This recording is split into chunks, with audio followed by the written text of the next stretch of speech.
So good morning to all of you. So welcome to our third lecture. In previous couple of lectures, we have discussed about one of the non-destructive testing method, that is visual inspection. So in visual inspection, we know why are going for visual inspection and how it will be helpful for uh, identifying any kind of flaws or defects, which the defects are on surface. So and whenever we're talking about visual inspection method, majorly we are covered about some kind of methods like, like aided. So those are like magnifying lenses or magnifying glass, mirrors, and microscope. Majorly these three in the last class we have discussed. So today we will discuss some more equipments. Majorly we are focusing about boroscope. In boroscope we have two categories. One is the rigid type and second one is the flexible type boroscope. And another one we are going for endoscope. We will talk about endoscope and we will discuss some robotic crawlers, how this particular robotic crawler system will helpful. So about these three different kind of equipments we are used in visual inspection method. So then I would like to share my screen.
So is it visible?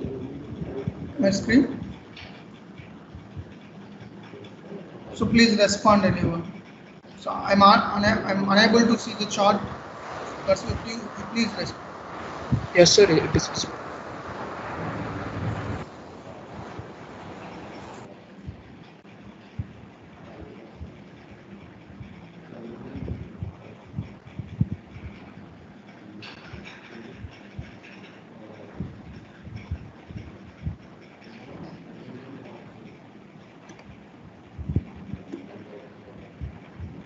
Is it visible screen?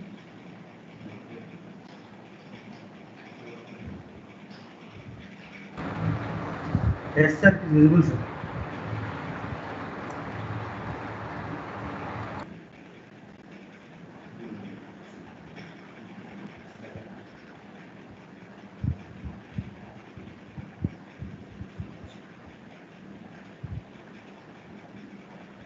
No. My screen is visible. Please respond anyone. Yes, sir, it is Yes, visible, sir. sir. Visible, sir.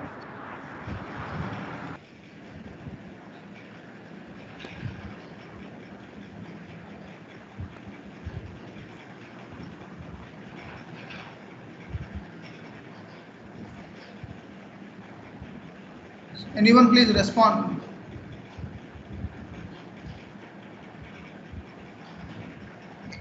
Yes, sir. Is it visible, sir?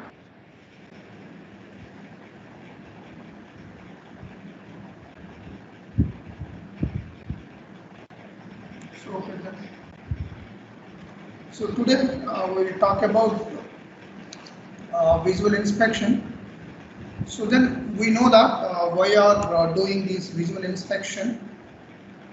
So majorly whenever you are talking about the visual inspection, it could be some cases.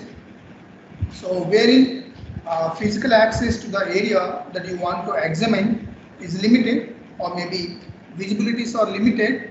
So then, so definitely we have to use some different kind of equipments. So one of those kind of equipments is called as like magnifying mirrors or magnifying lenses.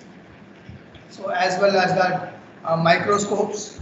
So all these equipments we will take with the help of these kind of equipments we will use in identifying any kind of defects or flaws on the surface of the object or component. So in kind of such a scenario, so like I would like to give some more example for better understanding that why the people are using these kind of like some equipments. So if you see some it is a bolt hole and all the things, if you want to identify what is the defects or flaws inner diameter of any bolt hole, so then and it is very difficult to access that particular components or that particular area, then we have to depends upon some devices or equipments is called as magnifying lens and mirrors. So now we are talking about some more equipments. So in this particular equipment, so see when there is like tubes and all the things, we have to go inside that particular tubes and examine that and identify defects.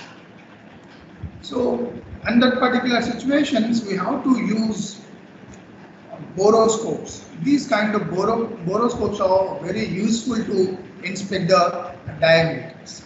So now let us talk about these little more detail, as you want to know that how it will be work and what exactly this is and how it will be inspect. So parts where you do not have a direct physical access, then otherwise where exactly we don't have any kind of visibility or we have a visibility limitations, then only we are going for these boroscopes. So in boroscopes there are two categories majorly. One is rigid type and another one is flexible type. So like that there are two categories. So first we will discuss about rigid type. You can see the diagram here. This is the boroscope and this is the one of the category that is the rigid type. So this is nothing but like you can see the tube here. So see the entire, this is the tube.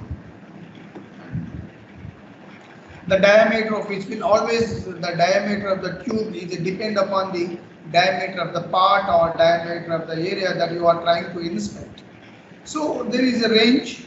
For example, you could see from this, there is a range is around 4 to 70 mm. It is always the customized, depends upon the customer requirement. You can manufacturing our boroscopes, but generally the range is around 4 to 70 mm diameter. You can use that.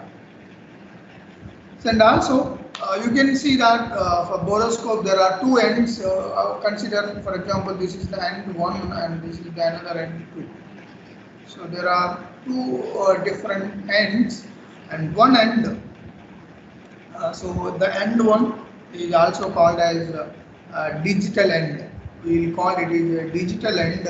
So what happens? This digital end will go inside the area which will be examined. So this end should have also a light source. So for example, in this particular case, as we could see there is a lamp which will illuminate the area which is being examined, and that will be enhance the visibility.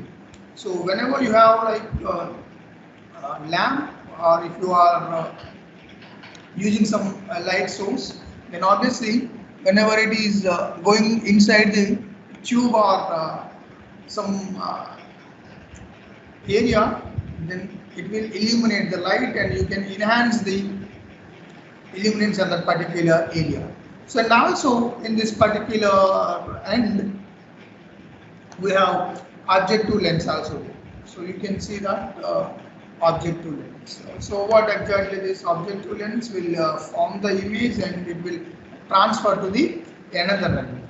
So at the another end we have eyepiece lens. So here you can easily see the image and capture the image and you can examine the image. So see here in this particular tube there is a lot of wires are there. So all these are all series of achromatic relay lens. All these are all achromatic relay lens. So this lens will help you focus the light on the area to image and this image will send back to the eyepiece.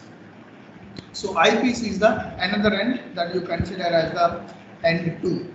So this is the end 2. At the end 2 you have eyepiece. So one of the end which is going inside the part and this is the digital end will have a light source to illuminate the area and will also have an objective lens to form the image and then go to the another end. That is the basic principle. You can clearly understand how this particular borescope will help you. And borescope have two ends. One is the objective or digital end and second one is the eyepiece end. So in that particular digital end we have objective lens also there. That objective lens always will help to form the image. That image will transfer to the another end. That another end is the eyepiece end. At the eyepiece end you can easily examine your component or examine your area. So see, when I was talking about this eyepiece and this eyepiece and you can interchangeable that. So that why you are, what is the need to interchangeable? Because of that, if you have a part, whatever the defects or flaws are there inside the component, so if they are very small, then definitely you need more magnification. Then only you can easily identify it with our eye. So that is the reason why if you change the eyepiece, so you can vary the magnifications for 3x to 50x. So depends upon your application, you have to select a suitable eyepiece. So then you can easily interchange your eyepiece. So but the available range is around 3 to 50x. So all these things, whenever you are varying these magnification lens, then obviously it will, you are getting a bigger image, then you can easily examine that particular area. So then majorly, and we have another important thing in this particular borescope, and so that the name is suggested in this particular case, it is like a solid tube. You can see that this is like a solid and it is a fixed. You cannot bend this particular tube and it can't move also. So it is a very rigid tube. So it is fixed solid tube and that is why it is also called as a rigid system. So but in the rigid category itself, we could have a two sort of categories. Still in the rigid also we have two categories. One is a completely rigid, so which I have discussed one that, and in the second one, in order to broaden up the field of view. So in the same rigid category of borescopes, we have another kind. So because of that particular tube, you can change our field of view. So here you can see that at the end of this particular tip, we have objective lens and we have a light source and it will focus on particular area and it is a fixed field of view. If you want to change the field of view, then you can simply, there is a small modification in the tube, but that is also under rigid type. So in this particular borescope, you can see here in the next diagram. So see here, this is the second diagram and this is the first one. It is a rigid type, full of rigid. There is no movement in that in your particular tube. But if you want to modify it small field of you want to change that, then definitely there is a small modification in the tube. We are giving some movement to that particular tube. That movement basically we are trying to give is that rotation movement. So you could have like a soft, which is basically the tube that contains the light guide bundles. So in order to form the image, the basic principle is same for both, but the thing is that our intention is that to increase in the field of view. So but in this particular tube can also rotate. So there is a rotating soft in this particular case to give you a kind of orbital scan around the area which is being examined. So you could see at one form, so the scanned area, and we have objective lens that will take the images, that image sent to the IP sent, and IP with the help of IP sent you can simply examine it. So but here what happens, what is the major advantage that you have in this particular case or comparatively fixed one, wherein you do not have any movement at all in case of fixed one, but in this particular case you have a rotating soft, and that will improve or broaden of your field of view. So here you can see that it can improve your field of view. So more area you can cover. So whenever you are trying to rotate our tube, there is a possibility to cover some more area. So that is the major important thing in case of rotating type. But this is also under rigid, because this tube is somewhat rigid. It is not 100% rigid because we are trying to give some rotational movement. So but here there are again two parts will be there in this borescope. One is in this tube which is go inside area being examined, and this primarily containing light guide bundle to illuminate the area and also to form the image.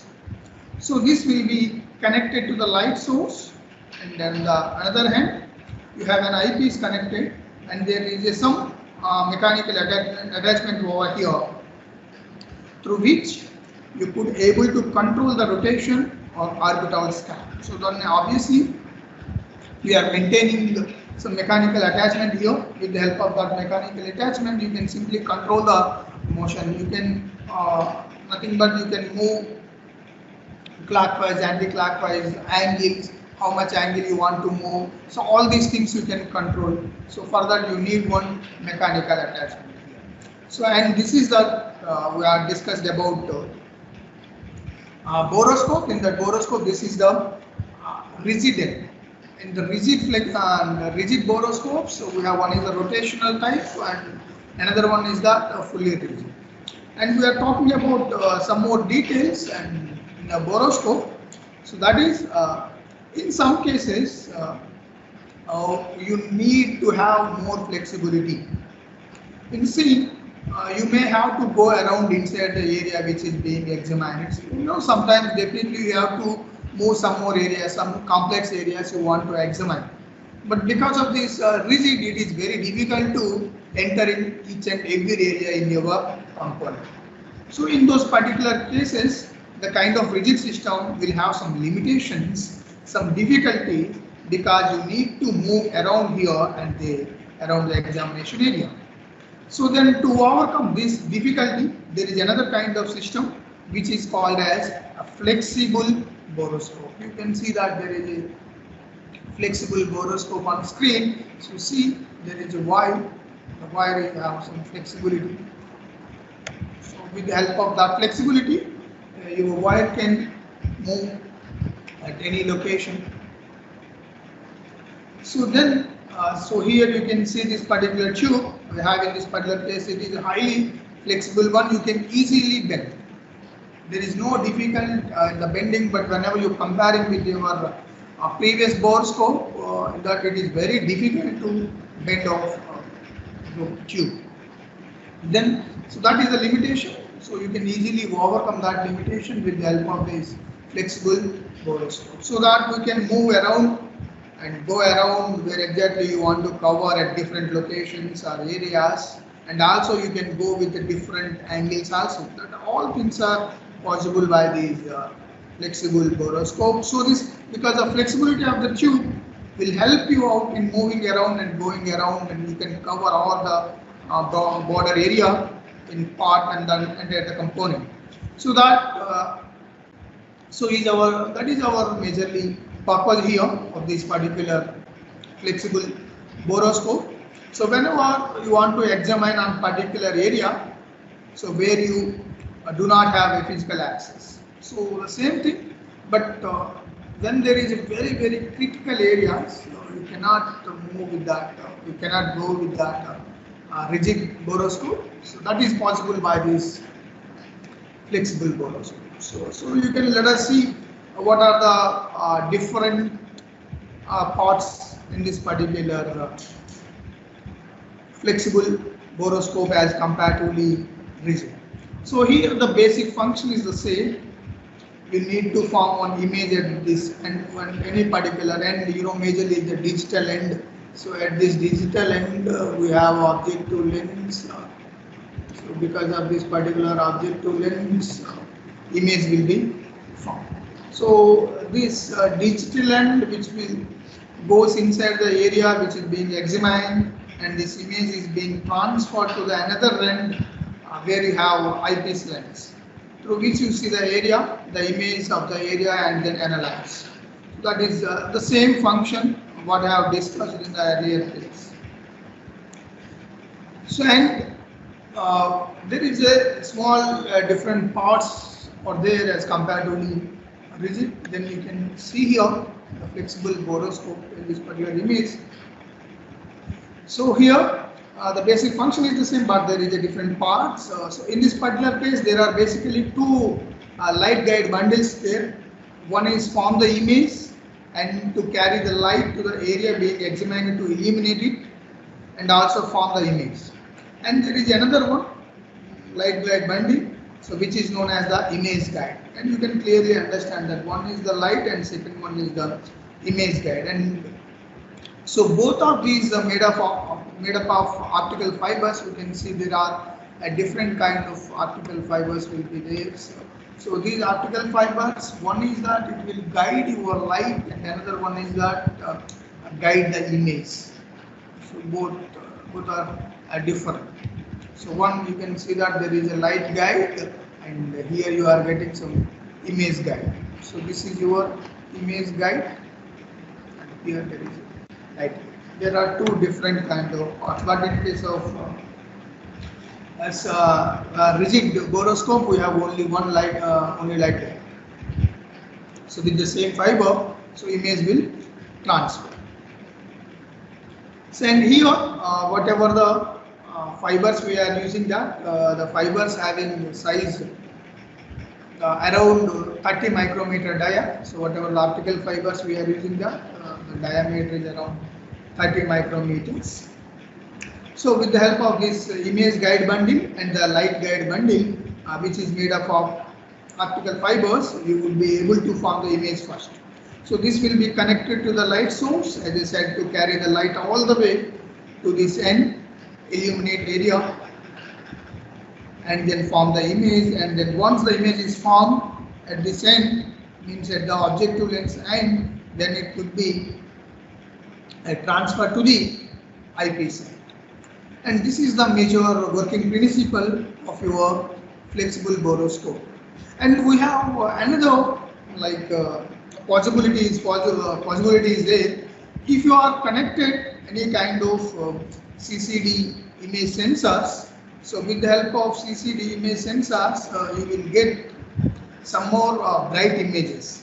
So which is not possible in case of maybe you can connect the CCD images in case of rigid also, but maximum people are going for that in flexible borescopes. They are using these CCD image sensors. So this is the one kind of visual inspection technique. One is that borescope rigid, and another one is that borescope flexible type. So now another thing that is endoscopes. So everyone know about that. These endoscopes not used in case of mechanical purposes. Majorly they are using in medical purposes. So for that, for better understanding, I would like to give some details about these endoscopes, how endoscopes are differ from borescopes. So the purpose is the same for both. With the help of this objective lens, you can simply capture the image, and that image can transfer to the another end, and another end having the eyepiece. Then you can simply examine it. And here also you can go for magnification factor is around 10x. That is depends upon customers. You can change your eyepieces. You can vary up to 50x, no problem here. And majorly this endoscope used in for medical purposes. So the endoscope is like an instrument which can insert itself into a body without any surgery to give the clear view image of the internal organs and other body parts. So majorly for checking the ulcer and all the things, we are going for these endoscope techniques. This device have very good flexible tube with light source at the end. So that is called like inspection camera is attached to that one end. So once you get like image, that image you can see in the monitor and anywhere. So that is the major thing. And here you are getting a very small diameter, around 1.7 mm is the diameter, length up to around 100 to 150 mm diameter. 100 to 150 mm is the length of that particular tube. So this is about your endoscope. So like that we have fibroscopes also available. So here the range is around 3 to 12.5 mm diameter and length is around 60 to 365 centimeters. So it is all majorly these kind of fibroscopes and endoscopes. Majorly they are going for medical purposes. So very rarely they are using in this of industrial purposes. So that's why. But in industry, non-external testings, majorly we are depends upon borescopes. And we are talking about another kind. So that is the robotic crawler inspect. So majorly we are using in case of concrete structures. So see that in case of steam power plants. So we are using different kind of constructions also. One of the construction you can see that is the cooling towers. So cooling tower is definitely made up of like one of the concrete structure. So then definitely you have to examine those kind of structures. So at that particular time we have to depends upon these kind of automatic or robotic crawlers inspectors. So because it is not that much of danger, because whenever you are manually inspect with the help of labor and all the things, one thing is that it is somewhat costly if you are inspect manually, and another thing is somewhat it is dangerous. So that is the reason why definitely we talk like we have to think about some alternatives. That alternative is that robotic crawler. So with this particular equipment, we can simply go and examine that. So here the same thing, robot principles. At the we are attached one camera to this particular robot. It will simply scan that area. So you are getting images. Then according to that images, you can simply examine those images. If you are identified any kind of surface defects or any kind of flaws over there, then you can go for any kind of corrective measurements. So why the people are majorly going for these kind of inspections? Majorly, so conducting these kind of tests is somewhat easier and also less expensive, because this is the one-time invest. So you can simply purchase these kind of robotics. All these are all available right now. So you can simply purchase and you can use in our applications. And also it is fully automated, and we have a lot of robotic sensing devices. So then there is a lot of like more accuracy will be there in that. And also you can do some frequent inspections, but if in case of manual inspections, it is very difficult to go for like frequently. So, but with the help of these kind of robotics, at any time you can simply use your inspection devices. So this is the major one of the important application in visual inspection technique, robotic crawl. So see, there is another kind of example is also there. So we will see that.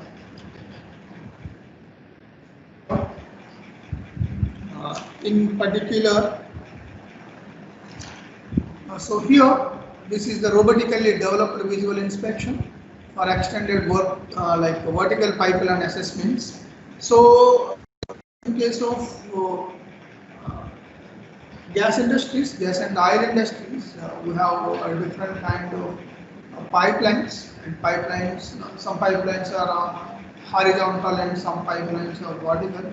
So if horizontal, it is somewhat no problem. If maybe manual inspection somewhat possible, but whenever it is a vertical, and it is very difficult because gravitational force is acting on any kind of object, whether it is a man or anyone. So then it is somewhat difficult to inspect in that particular situations. So in that particular situations, you can use these kind of robots. So then with this introducing the robots employed for non-destructive testing applications, industry has been shifted towards unmanned inspection to further promote workers' well-being in environments that are neither physically accessible or not safe for direct human intervention. So that's the reason why the people are always depends upon these kind of robots. And here there are a lot of challenges will be there if you would like to so invented new devices. So even that you can see our application is that it is a vertical pipeline. So if it is a horizontal pipeline, no problem, your robot will easily move on that.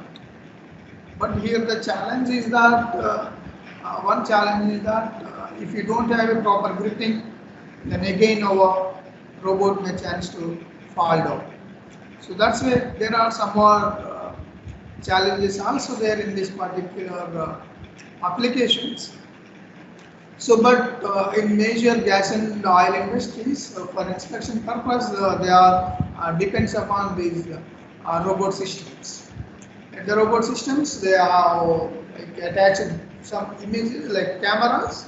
So you selected some areas, maybe the range is around 1 kilometers, up to 1 kilometer. You can easily examine that. So selected that areas, and it will send the images, and then you can simply examine and analyze that particular areas. So these are all some major examples about visual inspection methods. So if you want to examine which is lying like underneath or maybe subsurface, you need to come back the NDT methods. So that where lies the unity of these particular NDT methods, where you can apply a particular NDT method to visualize and get visual indications of defects and flaws which are not visible to the naked eye.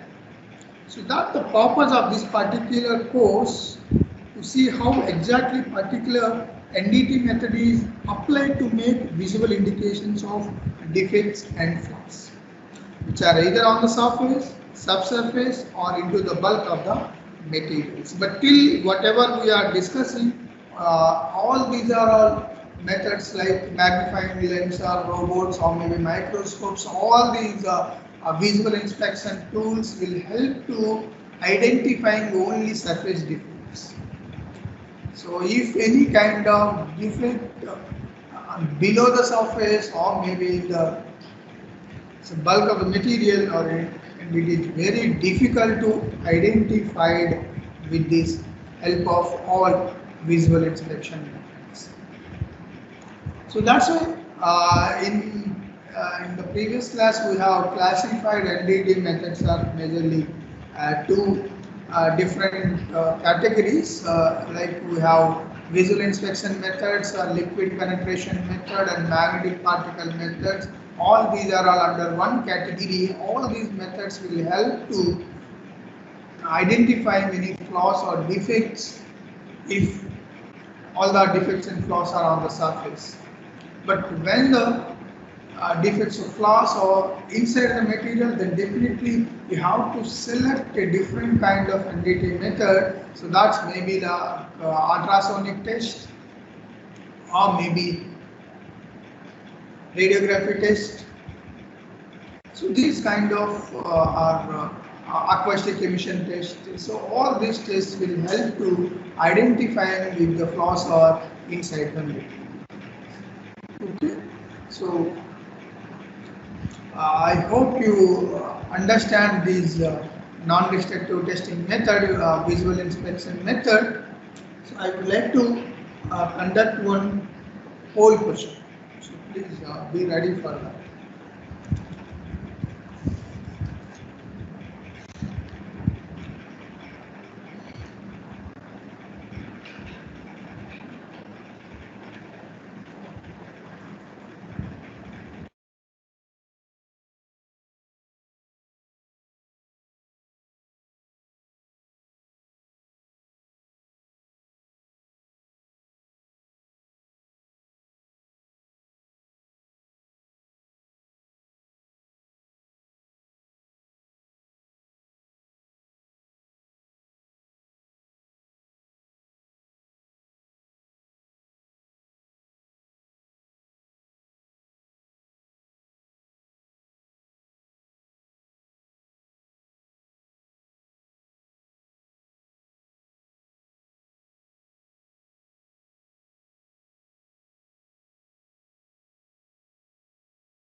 Sir, voice not audible, sir.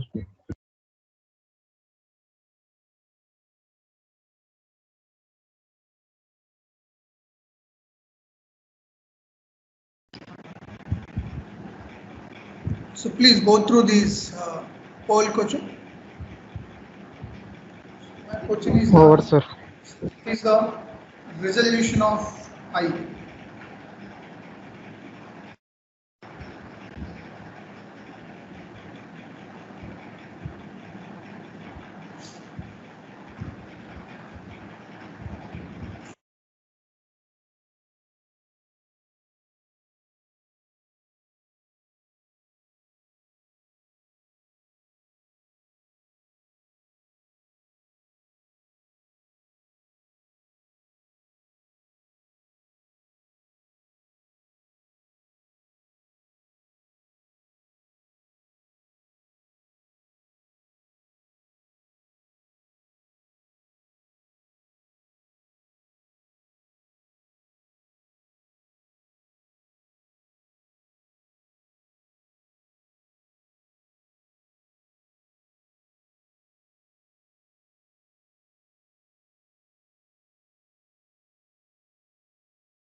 Hello.